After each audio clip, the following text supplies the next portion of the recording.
folks. Today I am joined by David Ayer, director of films such as End of Watch Fury and his new movie, The Beekeeper, which hits theaters on January 12th. Thank you so much for your time today, sir. Thanks for having me. First of all, awesome sweater. That's just first things first. I just love a good sweater. It's winter, I man. find that I find that most of your leads are men who have just been ground down by the harsh realities of the world and are desperately trying to reach the light. Men who straddle darkness. What is it about this arc that appeals to you so much, and why do you think it's so cinematic? Well, I think it's like, people that go out in the world and, whether it's law enforcement or military, people that deal with violence or people that deal with kind of the harsher realities.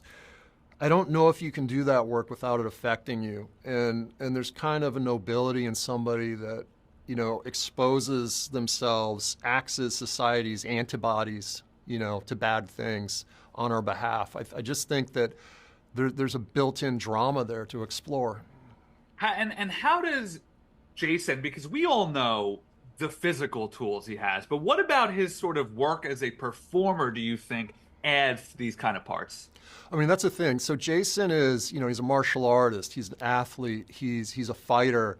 He is someone who does his own stunts, his own stunt work. And bringing all that to the table was interesting for me. A lot of times when you shoot these action sequences, you're trying to cut around the photo double, you're trying to cut around a stunt double, get the real actor's face in. And it's almost like you're shooting the scene twice. And with Jason, it was really about just finding the best storytelling shots within choreography. And that's a real gift. I think he spoiled me in that regards. And then you add his iconic nature as a stunt performer, as a fighter, as an actor, in his encyclopedic knowledge of cinematic history, of action history. He can literally tell you every punch ever thrown in a movie.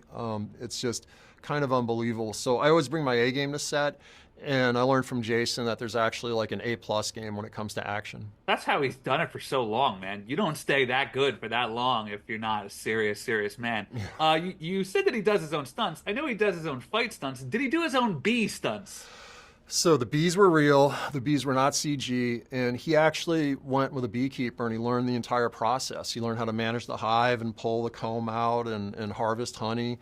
So it was interesting because, we're so used to seeing him as being this stoic, strong, aggressive person, and here he is in this very grounded, natural kind of Zen space. And that was important to me because I wanted to show him in a more humanistic and accessible way. I'm curious at what stage he gets involved with it because, like, is the role conceived with him in mind? Because I'm sure once you land Statham, an entire world of options are now at your doorstep. So, I guess I'm curious.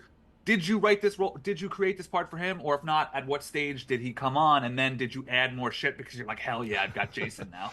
So Kurt Wimmer wrote the script, and he's friends with Jason, and they kind of worked on Adam Clay together, the character together. And then I got the script. I'm like, amazing mythology check, amazing characters check, an amazing storyline that just keeps growing and getting better check. So I have to do this movie. I want to work with Jason.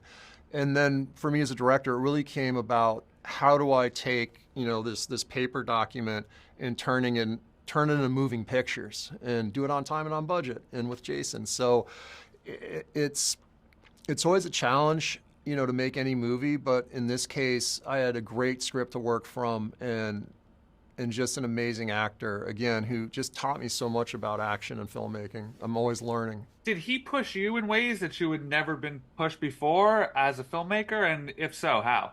Yeah, I think so. I think especially with the action because I think because he's doing it himself, because he's the money, he's the face, it's his chin in the ring. He's going to take the hits if it's bad.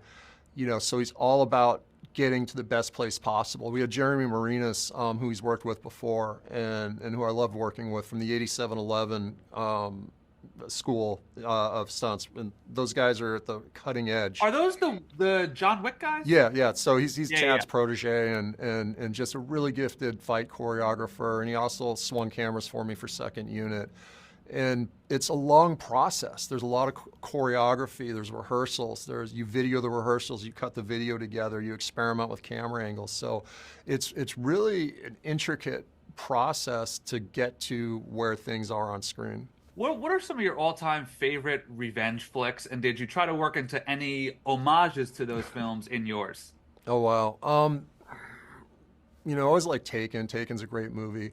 Um, I think Which I actually just rewatched that a month or so ago. It holds up, man. it holds up, and it's all about detail. It's all about creating a world, and that's kind of what I wanted to bring to Beekeeper, was making sure that it was a little more than just, something happened, hero activates, beats up bad guys. I wanted Mm. a message. I wanted an emotional heart, and so having that sort of slow boil opening with Felicia Rashad and having her take advantage of, and she's clearly a good person and a good soul, taken advantage by some very bad people, and then connecting Jason to that and him seeing the result of it was a great way, I think, to kind of elevate the action genre. Something that you did in this film that I thought was effective as hell, and I don't even know if you meant to do this. I found the background callers to be the most evil people in the whole film. They made my skin crawl with their vapes and their outfits. They made my skin crawl more than anybody else. Yeah, I mean, it was definitely, a nod towards kind of crypto bro culture. Good, they deserve it.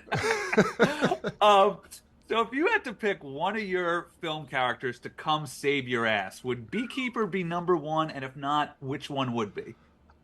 It would be Beekeeper. That's an easy one. Like, it doesn't matter where he has to get into, what he faces, who he has to defeat. He's going to figure it out, and he's going to look pretty good doing it. David, I want to now move on to one of my favorite films of all time, Fury. Oh, right on. Truly, one of my favorites. I think it's one of the best post-Saving Ryan War films we have, which is a huge mountain to climb. I think your film comes as close as I've seen, and there's tons that I would love to talk about. But the top of my list is the scene. I think about this scene a few times a year. Is when Shia recites the Book of Isaiah, chapter 6. It Yeah. is such a pure distillation of brotherhood and bravery and um vulnerability in the most harrowing of times. It's just I get chills just to think about it. So I'm curious, what memories do you have from filming that scene pop in your head? Because something that I think about a lot is, despite the fact that you've got movie stars like Brad Pitt and John Bernthal giving it their all, Shia kind of shows up and blows them off the screen. So that's what I think about. So what do you think about when I bring up that scene? It's it's honestly it's tough because we did so much rehearsal and so much work, and those guys bonded so closely, and there was such a powerful energy, a powerful human energy and connection, and so much, and the emotion, to me it was real. It was like experiencing that, and knowing their fate, knowing where they were going to end up ultimately in the story, and how, and the film was always about the idea of you do your duty no matter what, even if it comes at the ultimate personal sacrifice, because without that kind of sacrifice, the world would be a lot worse place than it is. And so it's something very bittersweet when you see, that amazing performance crystallize. It was a heavy thing. It was very heavy, but it was also very beautiful. And that moment has actually become kind of a touchstone in the U.S. military, and people really harken back to that and have found a lot of inspiration from that sense of selflessness that it represents. Well, that's why I want to ask. I'm sure you've been asked this before, so I'm sorry if it's a bit lame. Is best job we ever had? Is that a actual thing that they said? Or is that something that you guys made up? I mean, it's something we did for the movie, and then it just caught on. Oh, dude, and I have got to say, tell me about the Eureka moment. I'm not sure exactly what your role was in the script, so again, forgive me for that. But the Eureka moment of having Brad Pitt chime in, being like, "I know that exact verse." It is such a master stroke of writing that sort of ties in the bond of the characters, but also the wiseness of Brad Pitt, where you're like, "That's why he leads them." So, talk to me about how that sort of all came to be there. I mean, it's, I wrote the script, uh, only writer, original. Okay. Came from a lot of research, a lot of understanding, a lot of, I read a lot of unit diaries, I read a lot of individual diaries, talked to a lot of veterans, and looked for, kind of the through lines. And Brad's character is interesting because the war's changed him so much. He knows he can never go home, and his strength and his role of being the father of this family and keeping this family together and alive, even at his own demise. And there is a sense, I think, of relief in that character, knowing that his trials are going to be over. And Shia plays it so well. It's Shia's reaction made me feel like he was genuinely hearing that for the first time. Like his shock, and he's like, "Man, you're something else." He just, David, that is one of my favorite scenes of all time. I really do mean that, sir. I appreciate that. Thank you. So I know that these films aren't shot in sequential order, but I'm curious. You know, I'm sure the execs. Is this a Sony film? Who? Beekeeper or No, no, Fury? no. Fury. Fury.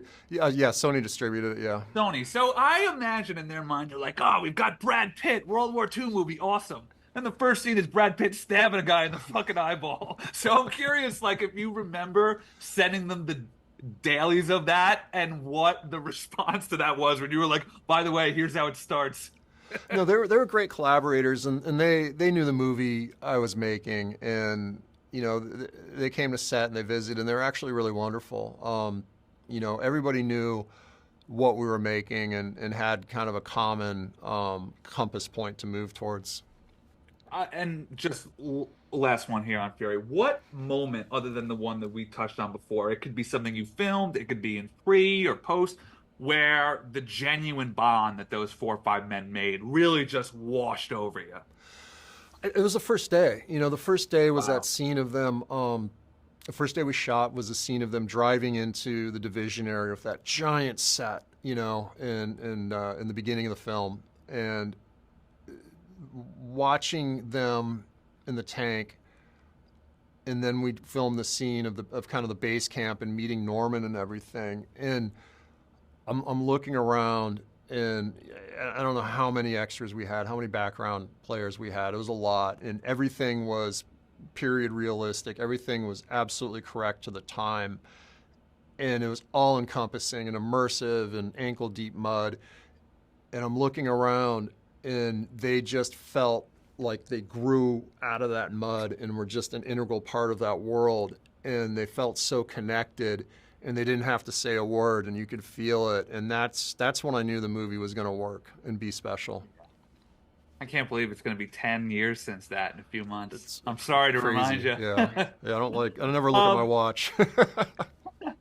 so I love to ask this of folks who are involved in something genuinely great. You, of course, wrote Training Day. I was born in 1993, so the Oh, wow. entirety of my movie conscious life, Training Day has been iconic. It is a fabric of American pop culture in multiple ways.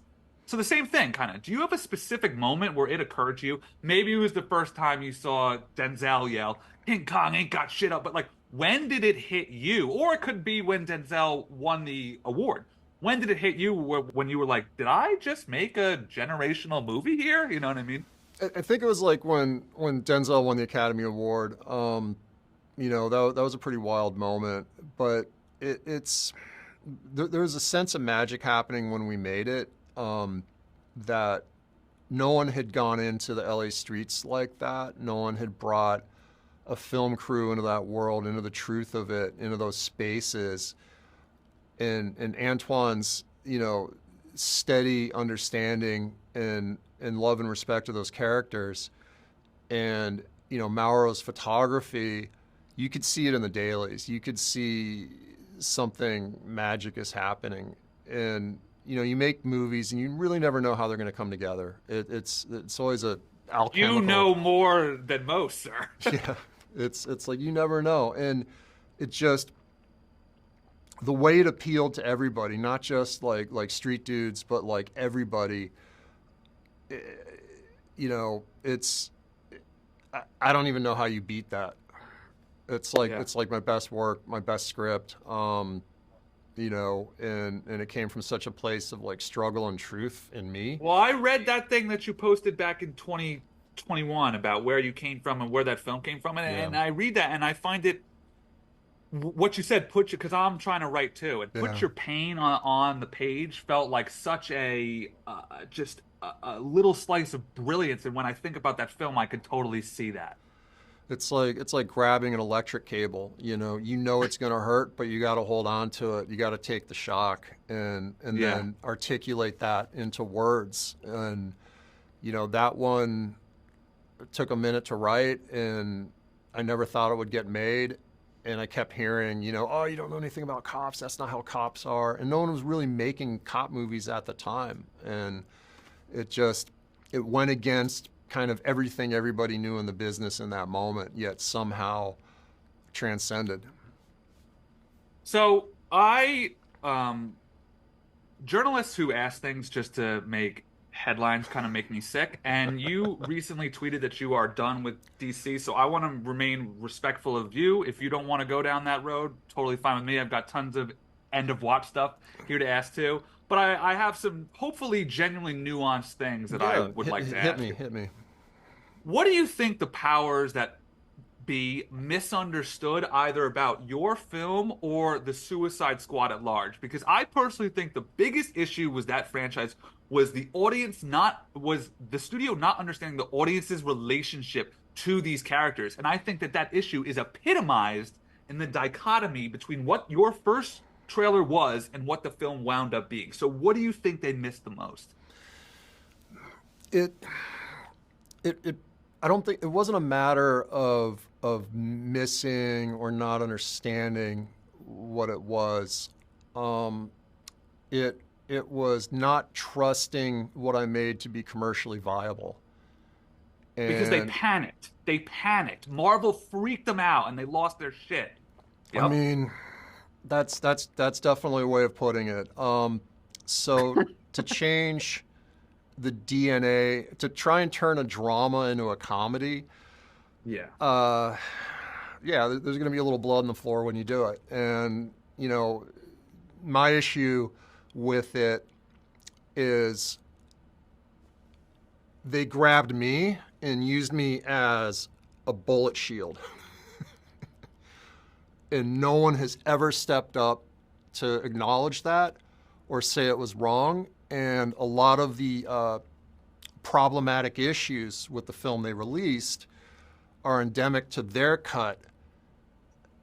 And so it's like, if you cut out the redeeming part of the story and only leave things that, in the absence of context, appear problematic, and then let the international press attack the filmmaker every time you release new IP in the space, and even almost felt like a point of marketing, that's an abuse of power.